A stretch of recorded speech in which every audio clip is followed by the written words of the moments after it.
it's Bevin again, and this time I am on the road in Northern Ireland. And there are so many medicinal plants right now, it's so exciting. I'm really enjoying checking them all out. But the one that I'm really most in love with is all of the hawthorn. So let's see if we can spot the hawthorn. There's just tons and tons of it. Let me see if we can spot the hawthorn. Can you see it up there? It is so beautiful, and there's just absolutely loads of it all over the place. Here is some nice hawthorn berries right here, and you can see all of these bushes with hawthorn, or small trees with hawthorn all over it. So hawthorn is one of my very favorite cardio-tonics. You can use these small fruits to make things like jams and preserves. You can make tinctures and extracts. You can even make wine out of these fruits. So just tons of different uses for the hawthorn fruits. There are some other plants also right now. There's some stinging nettles as we walk along.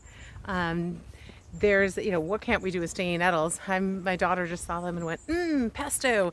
And so that's one of our favorite things to do with stinging nettles. We absolutely love making pesto out of stinging nettles. So yeah, here's some more hawthorn, which is really hard to get on video because it is mostly above me. But let's see, let's bring you up there to see the hawthorn. There we are. There's some nice hawthorn. And of course, stinging nettles down below.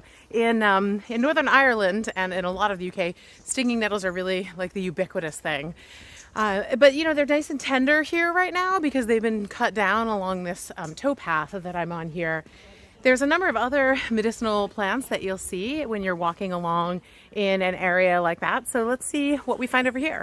If you've watched my videos from Iceland, you might remember me pointing out Meadow Suite. So actually here it is in Northern Ireland. We have just the basal leaves of Meadow Suite here, these opposite leaves.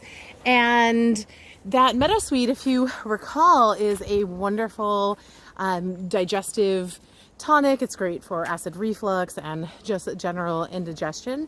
So you can find that in a lot of different kind of boggy, damp places, which Northern Ireland definitely is a boggy, damp place.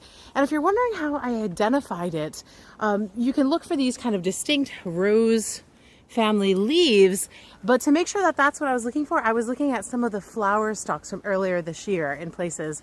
And I don't see any right now, but that was what gave me the kind of clue as to what I was searching for. So that's another nice medicinal plant you can find here in Northern Ireland in the fall.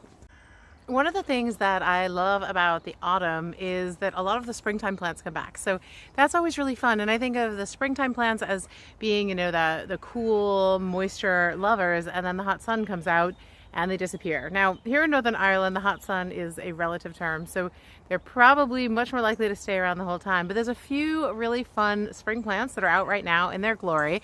One of the ones that is probably, to me, like the quintessential spring plant is chickweed. And so chickweed right here, you can see there's a whole bunch of chickweed, kind of like a mass of it in here. And chickweed is just a really lovely, sweet, moist plant with, you can see those little flowers hanging off of it right there, right in my nose.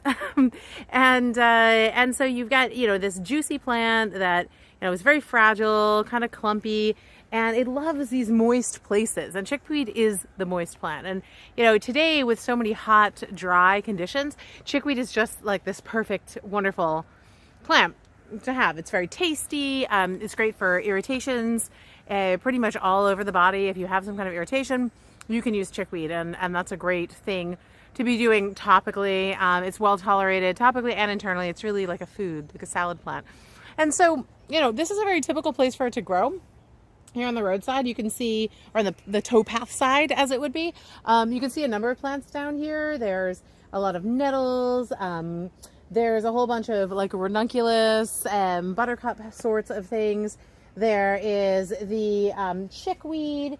And undoubtedly, the other thing that we're going to see a lot of is going to be dandelion leaves. Now, I have been looking at dandelion leaves the entire time I've been taking this walk. We'll go over the other side of the towpath. And so you can see the dandelion leaves are also really moist, easy to identify with those little teeth, all, very green right now, very tender, and they aren't all like tough and woody as they get to be sometimes a little bit later in the summer. So that's another good one to check out if you're looking around out there in the autumn as things start to get a little bit moist and green again. I thought I'd take you a little bit off the trail where I found an escapee. And so here is the escapee up here. This is Borage. So maybe you've met Borage before. Borage has absolutely gorgeous little flowers, really pretty. And this is, you know, a relative of comfort. You can kind of see that if you're familiar with the flowers, and then also these kind of rough, hairy leaves.